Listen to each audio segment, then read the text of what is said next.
Hola, muy buenas noches, bienvenidos, bienvenidas. Esto es Hagan Algo, el último o la última emisión de este año 2019 por la pantalla de C5N, pero ya les podemos decir, les podemos confirmar que nos vamos a volver a encontrar a partir del 2020 a la misma hora y naturalmente por el mismo lugar. ¿De qué vamos a hablar? Bueno, obviamente de lo que hablamos siempre, vamos a hacer una suerte de resumen del año, pero antes lo que queremos es, si bien no somos muy amigos de los balances, obligadamente por la fecha tenemos que mirar para atrás y ver lo que ocurrió, uno podría decir no solamente en este año que estuvimos al aire, sino en los 4 años donde estuvimos cubriendo y contando la realidad del gobierno del presidente Macri y en realidad la realidad de lo que ocurría en la República Argentina.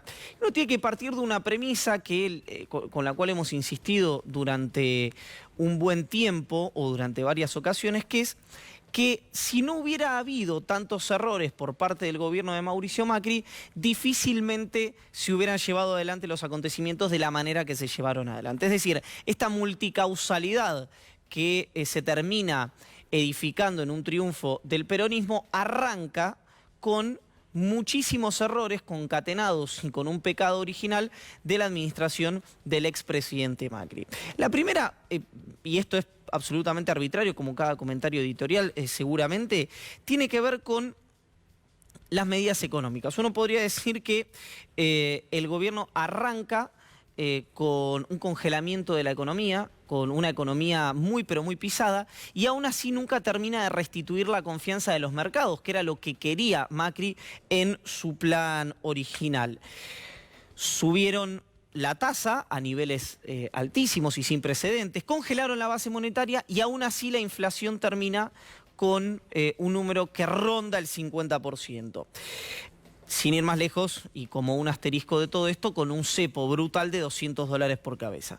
Además de esto, siempre en materia económica, comprometió el gobierno del expresidente Macri la salud macroeconómica de la Argentina por cuestiones que ya hemos contado y que ustedes van a ver a lo largo de este programa, e igualmente perdieron la elección el gobierno de Juntos por el Cambio en primera vuelta. Entonces acá uno podría puntualizar una serie de errores que llevaron, una serie de decisiones que llevaron a este cúmulo de errores que culmina con la derrota electoral. Ahora nos vamos a referir, por supuesto, al peronismo. El acuerdo con el Fondo Monetario es arbitrario en términos cronológicos, no está planteado desde el primero al último. La salida del cepo con la subsiguiente desregulación cambiaria.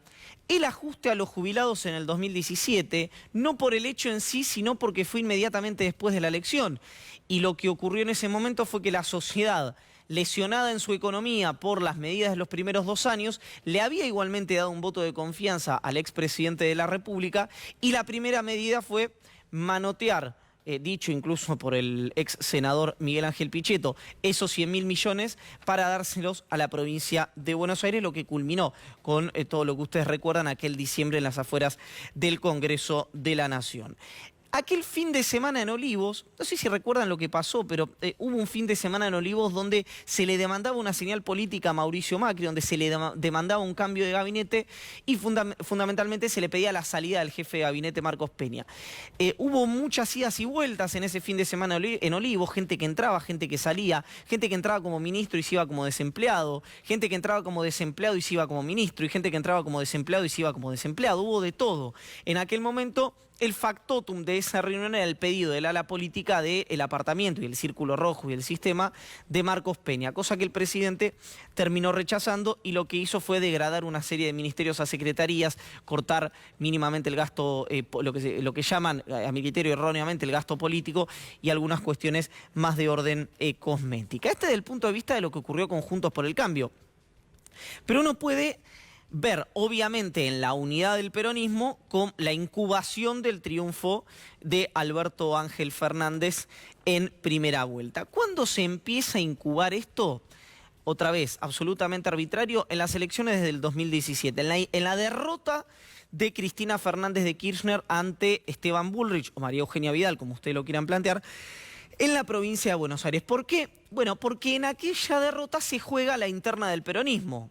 Se juega quiénes eran los accionistas mayoritarios del Partido Justicialista. Ustedes recordarán, con una Cristina dentro de esa interna ficticia o tácita primera, un Massa segundo y un Randazzo tercero. El segundo punto fue una certeza que emanó de esa derrota, que era: sin el kirchnerismo no se puede, pero con el kirchnerismo solo no alcanza. Esa fue una máxima que emana de esa derrota electoral. Y el tercer punto, que no me parece menor para nada en este sentido, fue la profundísima, diría, línea directriz que tuvo Cambiemos de antiperonismo. Un antiperonismo que empezó siendo antikirchnerista y se transformó, no sé cómo, no sé de qué manera y no sé por qué, pero ocurrió, en antiperonista. Y eso terminó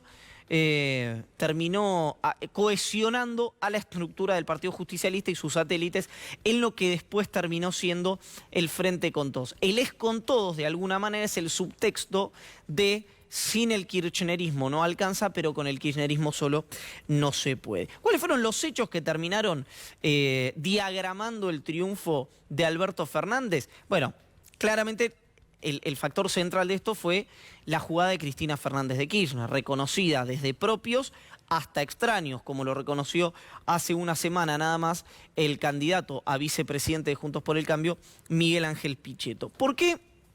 Bueno, punto número uno, porque ocupó el centro. No es que dinamitó el centro, lo ocupó el centro, la jugada de Cristina Fernández de Kirchner. ¿Por qué? Bueno, porque dejó sin agenda al oficialismo, que proponía una agenda muy polarizadora, y eligió muy bien, pero muy bien al candidato. Un candidato de diálogo con todos los sectores, un candidato de perfil moderado, un candidato que sabía explicar los temas y que había sido muy crítico de la expresidenta, que se había ido en un momento clave del gobierno en la disputa con la 125, lo que lo dotó luego de legitimidad para conversar con los sectores agropecuarios ya una vez presidente, de buena relación con grupos empresarios que habían estado enfrentados al gobierno de Cristina Kirchner, y esto permitió una narrativa de moderación de cara a la sociedad. Es más, si ustedes recuerdan, y los invito y las invito a que lo hagan, en aquel video que publica la expresidenta en sus redes sociales cuando comunica que le pidió a Alberto Fernández que sea el candidato,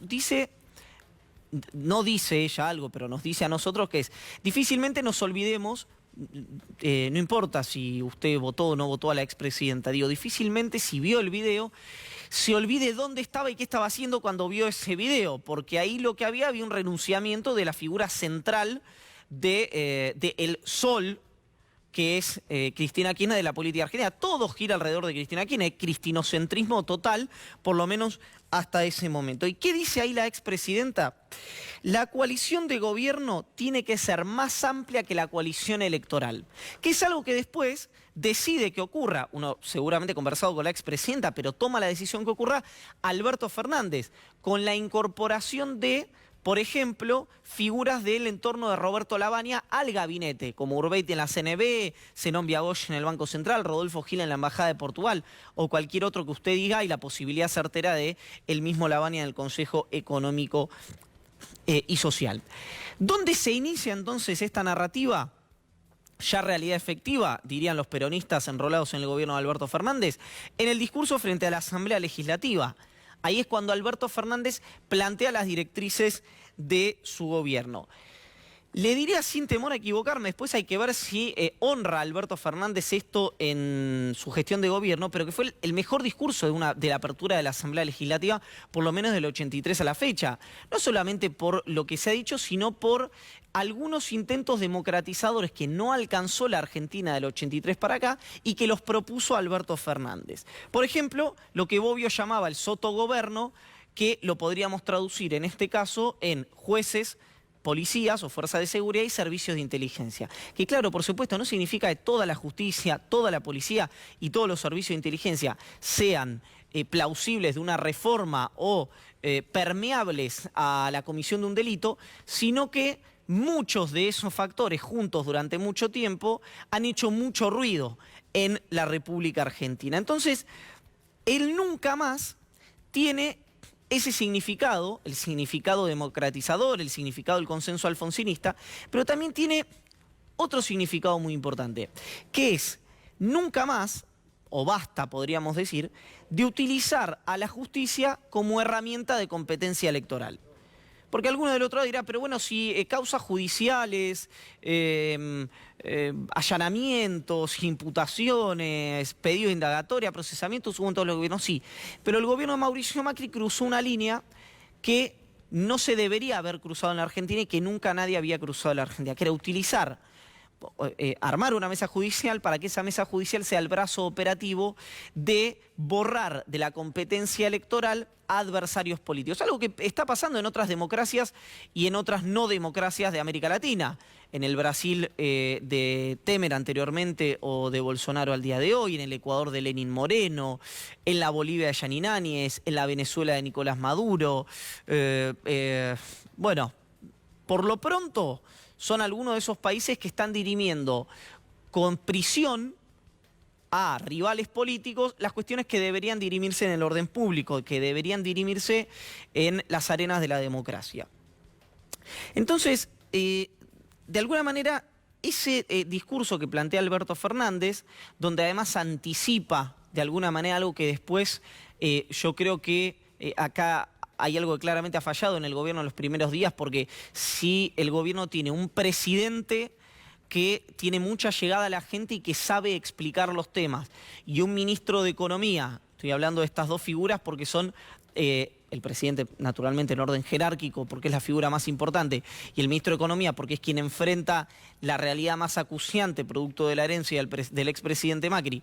Entonces tenemos un presidente de llegada a la gente, un presidente que sabe explicar los temas y que además los entiende, que no tiene ninguna dificultad para sentarse en ninguna tribuna a dirimir este tipo de temas, a deliberar este tipo de temas, que ahí creo que hay una diferencia en relación con la prensa muy distinta al gobierno anterior. Uno lo puede ver a Alberto Fernández por todos los canales de televisión, y nosotros nos hemos cansado de enviarle propuestas de reportajes a los exministros o al expresidente y no hemos tenido la suerte que sí, felizmente y enhorabuena, han tenido otros colegas en otros canales de noticias. Pero entonces, un presidente que sabe explicar los temas, un ministro que tiene docencia y que habla claro, no ha terminado, lo decíamos el domingo pasado, de quedar de manera palmaria de cara a la sociedad si el proyecto que se aprobó era feo, innecesario, lindo y esperanzador. Algo esbozó el día jueves Alberto Fernández